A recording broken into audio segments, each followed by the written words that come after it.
Hello everybody, this is Toys R Us, and for this special video showcase we're going to help you identify the difference from an original Generation 1 Trax and the newly produced knockoffs. So on the left hand side we've got the original G1 and on the right hand side we've got the knockoff.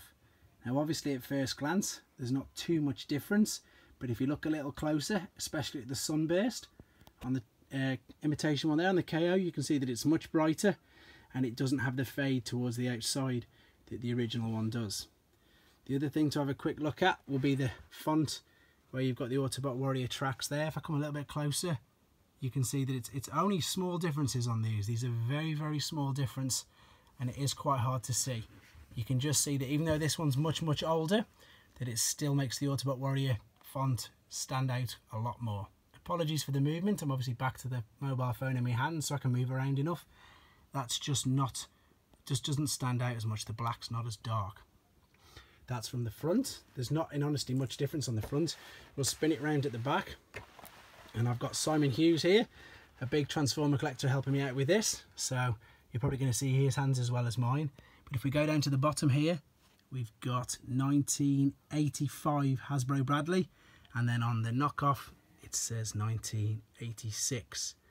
But as pretty much, if you pan out now, apart from, because this obviously is much newer, it just looks a bit brighter, the sheen's on it a bit brighter, there's not actually much difference. I'll turn to the side, and again, same thing, everything's very similar, except the toy on here looks much darker, and then of course that's actually, sorry it's moving around quite a bit, it actually looks in person a paler shade of green. Would you agree with that, rather than it being yellow?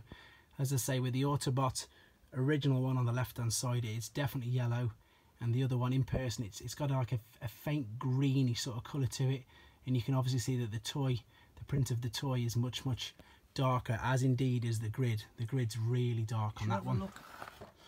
Let's go underneath. Let's go underneath. Yeah, the grid.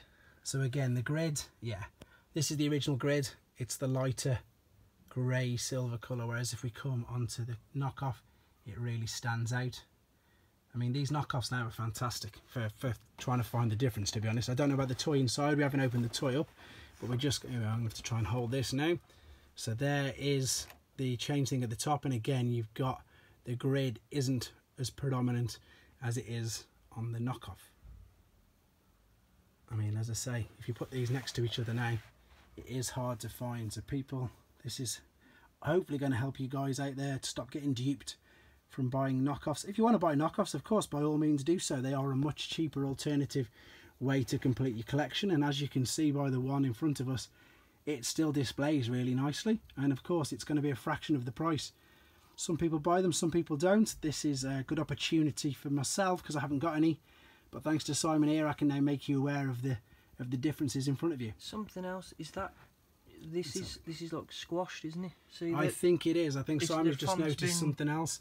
So the head there, obviously the Autobot logo, if we pan over, he's definitely right, it just looks like it's all been a bit squashed. It just doesn't look, but that's only because we're being super pedantic and having a look for it. Either way, fingers crossed for you guys that this has been informative. It's definitely, as I say, opened my eyes at how good the knockoff quality is nowadays. And yeah, if you're after one, hopefully you won't get duped as well. Thanks very much for watching. Take care.